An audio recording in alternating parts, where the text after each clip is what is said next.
Just went 2-0 on Thursday Night Football, and now it's time for the Week 10 Best Bets.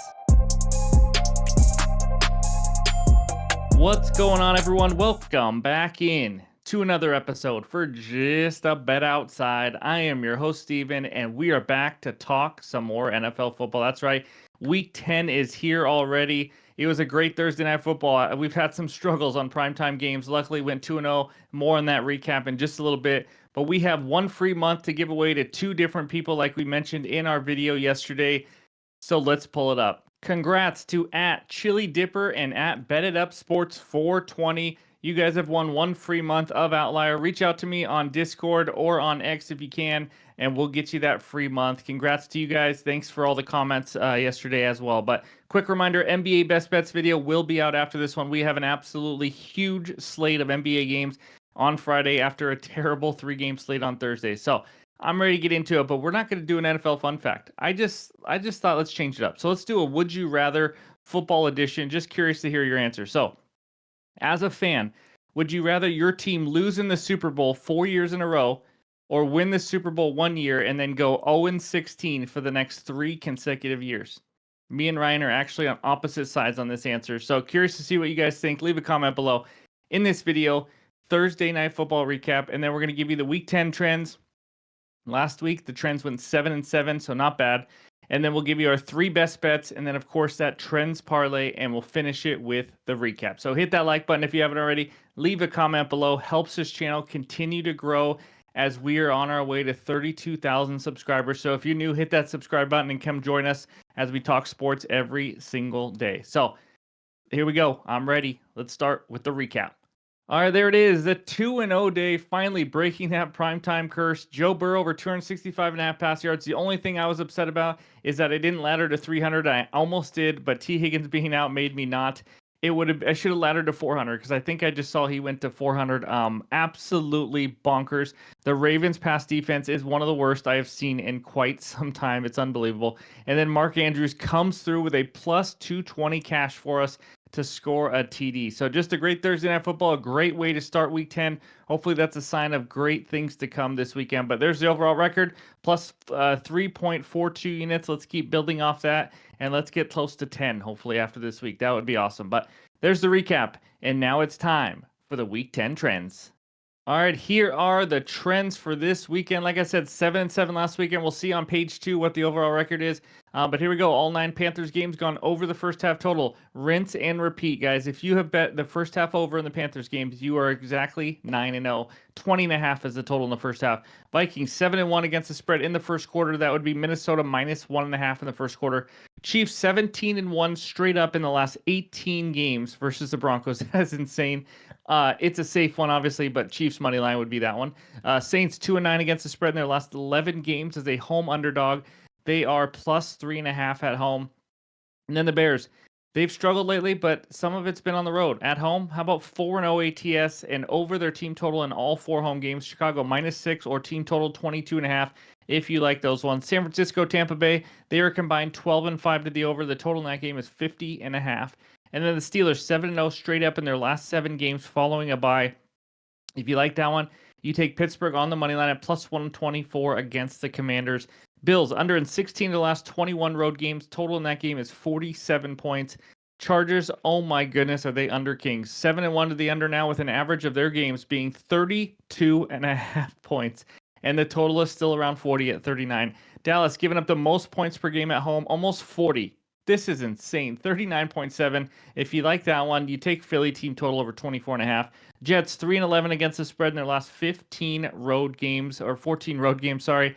Arizona -1 if you fade that one. So that's the Week 10 trends for what we got this weekend. And now let's head over to page 2 because I got some more info for you. This isn't official towards the trends record or anything, but the favorites finished 14-1 straight up in Week 9. That is the 3rd time that's ever happened in the last 15 years. Favorites 10-5 against the spread and are now 46-21-1 against the spread the last 5 weeks. 63%. That's after underdogs, as if you guys remember, they took over the first few weeks of the NFL. Rookie QBs 11-0 against the spread as a favorite this year. That is wild. 9-12-1 against the spread as an underdog. Since week 5, road favorites are 24-9 against the spread. Road teams this year, 74, 57, and 3, 57% this year. Second highest win percentage since 1990. 39 teams. We did this earlier this year because someone else got fired, but 39 teams have fired their coach during the regular season since 03. Those teams have gone 17-22 straight up and 22-17 against the spread in the following game. We're talking about the Saints head coach Dennis Allen, who got canned. The last one. In Jim Harbaugh's last 3 years as an NFL coach, the under is 28-14-1. He is just an under coach. That's just what he is. It's not just this season. So that's all the trends and info we have. Hopefully this helps you as part of your handicap and all that some way or another. And there's the trends record. We are 59-56. Last season was 115-81. So that's what we got. And now it's time for the best bets. All right, this first one takes us out to LA where the Chargers host the Tennessee Titans. Chargers -7. Total in this game is 39 points. If you know me, you know me. We're already taking it. Give me the under 39 points in this game for one unit. That's -110 on DraftKings. We have talked about this all season long. We just talked about it in the trends. They are under in 7 of 8 games. Like we just said in the trends, their average score is 32.5 points. The Chargers play at a ridiculously slow pace. And how slow, you ask? How about the second slowest pace in the NFL? 31.5 seconds per play. Guess who is the only team slower than them? That would be the Tennessee Titans. 31.7 seconds per play. Let's talk offenses real quick. Titans 27th in scoring, 17.5 points. They have not scored more than 17 points in regulation since September 30th. It's not pretty. Not a big difference from Levis to Mason Rudolph the Red-Nosed Reindeer. Chargers 24th in scoring, 19.9 points per game. We got two teams averaging just under 20 points per game. 21st in pass yards are the Chargers, 20th in rush yards. Not a lot of big plays. Chargers are not a team that get a lot of big splash plays and score quickly or anything like that.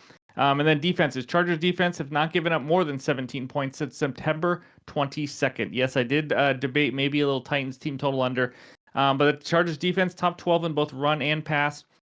They are the 5th best defense on third down percentage. And the Titans are 28th on third down on offense. I mean, it's going to be a struggle on third down, although it's going to be a struggle on first, second, and third down for the Titans. And also the Chargers, the number 2 best red zone defense, only giving up 40% red zone touchdown percentage to their opponents. Now the Titans defense, ravaged by injuries. This team's had a tough year, and the big reason for that is their offense. But their defense, still good even with the injuries. Number 1 pass defense in regards to how many pass yards they allow per game, only 155.8. And like I said, the defense is not just absolutely elite all over because of a lot of injuries, but they do have the 2nd best third down defense as well. So they're not an easy team to score on. The Chargers should be able to get some points here if they can get J.K. Dobbins and all that. But again, running the ball also chews up clock. So I don't think the Titans, I don't know what I called them. I don't think the Titans score more than like 13, 14 points. I really don't. So that would mean the Chargers have to score quite a bit to go over. Mason Rudolph, when he does pass, he's only averaging 6.3 yards per attempt. This is a game that's not going to have many big plays. We just got to hope to avoid the big, punt return touchdowns, kick return touchdowns, or interception, pick sixes, things like that. I'm going to ride the under Kings again. Give me the under 39 as my first best bet. All right, this second one takes us out to Tampa, Florida, where the Bucks host the San Francisco 49ers. Niners -6. Total in this game, a huge 50.5 points. Give me the 49ers team total over 27.5. I got that at -120 on DraftKings for one unit. I almost went with the 49ers -6 as the best bet. Instead, I'm just going to take their team total. This Bucks defense is coming off a short week, as their offense is, after an overtime loss to the Chiefs on Monday night. Now have to come home and face the 49ers. This is going to be tough. Then 49ers also, they're getting healthier and they're coming off a bye. Just one team coming off a long stretch of time off to get healthy, and the other team coming off a very short week. This is going to be tough. And this Bucks defense, we've talked about it all year. It's just not good. It really isn't. Baker Mayfield playing great. Their defense is not. They're going to be even more tired and banged up. They have now given up 27 or more points in 5 straight games. I understand I need 28 or more. I do know math, just so you know. But they have given up 30 to the Chiefs in overtime, 31 to the Falcons, 41 to the Ravens, 27 to the Saints with Spencer freaking Rattler, 36 to the Falcons. Again, not getting much pressure. Secondary's awful. We've seen it. They've had some injuries, but still bottom half of the league in red zone defense, 23rd on third down. Any way you slice it, this Bucks defense has not been pretty. 49ers offense. Now, when you think about the 49ers this year, you kind of think, well, they're really struggling. And when you really break down the numbers, they're really not. They are outscoring their opponents by quite a bit this year. But also, they average 26.3 points per game. That's the 6th best. But here's the crazy part. They have the 5th worst red zone offense right now. They don't have Christian McCaffrey. They've had some injuries. They've been getting unlucky, just not finishing in the red zone, which we know they can. They've showed it year after year. They're only scoring a touchdown of 48.57% of drives, if I can talk. If they figure out the red zone offense even a little bit, I mean, they're going to be averaging 30 a game here. I expect big time positive regression. And I think this Niners team is about to go on a run. And I'm saying that as a Seahawk fan. It sucks. But getting Juwan Jennings will help. Getting Christian McCaffrey will help. He's not going to have a full workload and everything. But him, Jordan Mason, obviously back there. And then you got Debo and you got George Kittle. I mean, these guys are going to be loaded. So they had a bye week to make adjustments. We know Shanahan's one of the best coaches in the NFL when it comes to that. They've also scored 28 or more points already in half their games, in 4 of 8 games. So I'm not asking for them to have just some wild, crazy game that they haven't, but I'm just asking them to have a pretty average game offensively versus the terrible defense. They have the 6th best third down offense, the 49ers do, and they still have the 2nd most total yards in the NFL. The offense is still playing well. It's the red zone struggles that are holding them back. They just got to punch it in the end zone a little bit more when they get there. And now they're facing the Tampa Bay defense, which should help a little bit as they're not very good, really any part of the field, but even in the red zone as well. So I don't see the Bucs making many stops this game. I think we have a great Purdy passing game. So I just love it. Giving the 49ers team total over 27.5 as my second best bet. All right, who is ready to be teased? That's right. Bet number 3 is a 6-point teaser. Give me the Steelers +9, the Eagles -1.5, -120 on DraftKings for 1 unit. If you don't know how to go to these, if you do want to tail it, you click on their normal spread. So it'd be like Steelers +3, Eagles -7.5.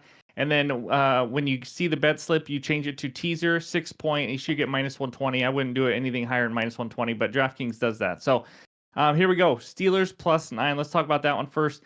Offenses look much better with Russell Wilson at quarterback. Over 400 yards the last 2 games with Wilson. And they only did that once versus Indianapolis when they were really struggling on defense with Justin Fields, but is when they did that. Good balance offensively, running the ball, throwing the ball.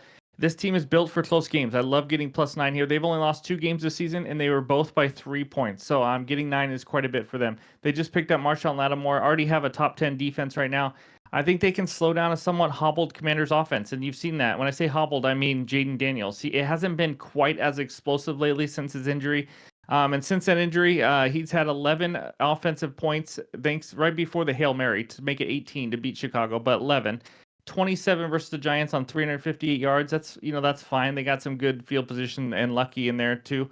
And I'm not saying the Commanders' offense isn't good. I'm just saying they are a little bit slower now. And maybe it's Daniel's legs or injury or whatever it is. But Steelers' offense, the key is going to be protecting Russ because the Commanders can get some pressure on them.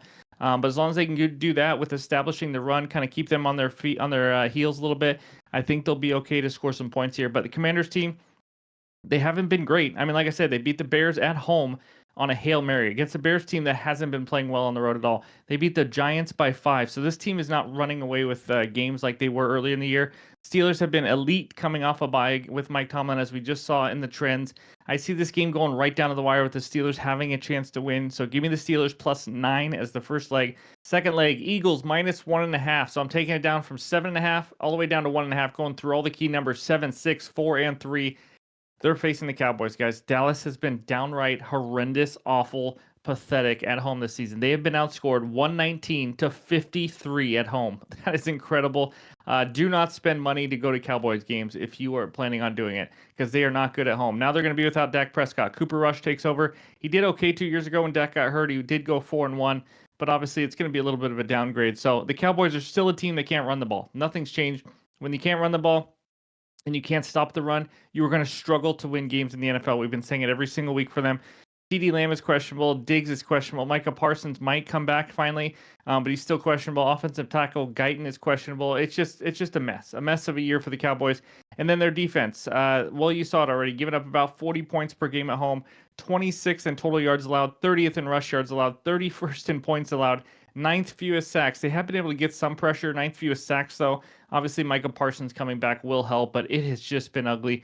The Eagles, I think we see a big game from Saquon, just a big game. That move he did last week was just insane, but they've been playing better. Philly needs to run the ball, possibly with the best running back in the league right now, but they make splash plays. So what they do is they run the ball with Saquon, they make those big plays with A.J. Brown, and I don't see anybody in the Cowboys secondary stopping A.J. Brown, Devontae Smith, this pass offense, especially when they have to focus on Jalen Hurts' legs, on Saquon Barkley. It's just going to be a long day for the Cowboys. These are two teams heading in complete opposite directions. Eagles are better in pretty much every aspect of football right now. So I love them to win. I mean, I love them to win by 2 or more points. I think they should cruise to a win here. So give me the Eagles -1.5, the Steelers +9 as my 6-point teaser, and my third and final best bet. Any added plays will be in the pinned comments on X and on Discord. But of course, we're not done. Let's check out the Trends Parlay. All right, let's go. We are due to hit one of these this year. I'm throwing a half unit on it. It's not official or anything, but we just like to pick some of our favorite trends and put it in a parlay and see if we can get a winner. So here we go. First leg, the Bears -6. Now, this was almost the best bet of mine, or as a teaser leg as well. But the trend that we're following here, Bears 4-0 against the spread at home this year. Let's just talk about the analysis now. They're coming off 2 rough weeks. Loss on a Hail Mary, bad loss in Arizona. But at home this season, like we've talked about, 1-7 against Tennessee, 6 against the Rams. Beat the Panthers by 26, beat the Jaguars by 19. Yes, not great teams, but guess what? Neither is the New England Patriots. Chicago's averaging the 5th most points in the league at home this season, 28 per game. It does help when you're facing the Jaguars and Panthers, yes, but Patriots are just not a good team. Mays had his moments. I think he's obviously better. He's an upgrade. He has a chance to be a good quarterback. But this is still not a great team around him, especially the Bears defense on the road for May will be a really tough matchup. He just had 2 interceptions last week. The Bears allow the 8th fewest pass yards in the league. They can get some pressure. The best way to beat Chicago is on the ground. Well, guess what? The Pats are not equipped to do that. They are 24th in rush yards.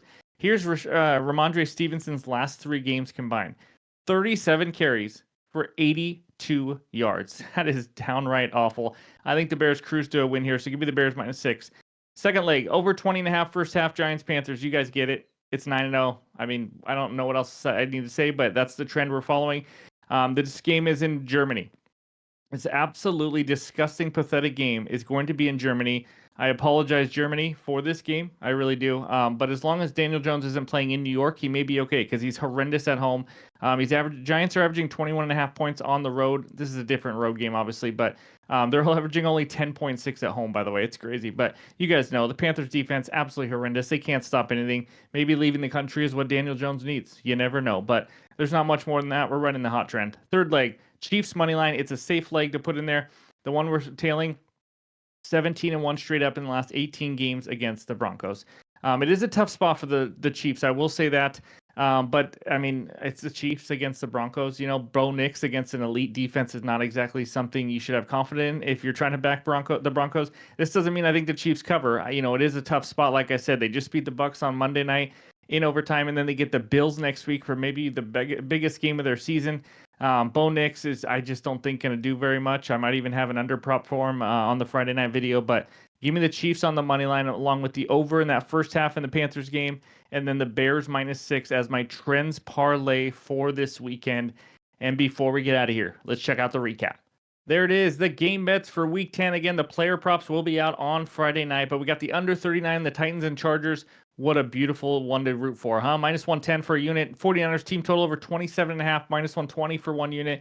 And then a 6-point teaser. The Steelers +9, the Eagles -1.5 for -120. And the trends parlay for +367. The Bears -6, over 20.5 in the first half between the Giants and Carolina in Germany.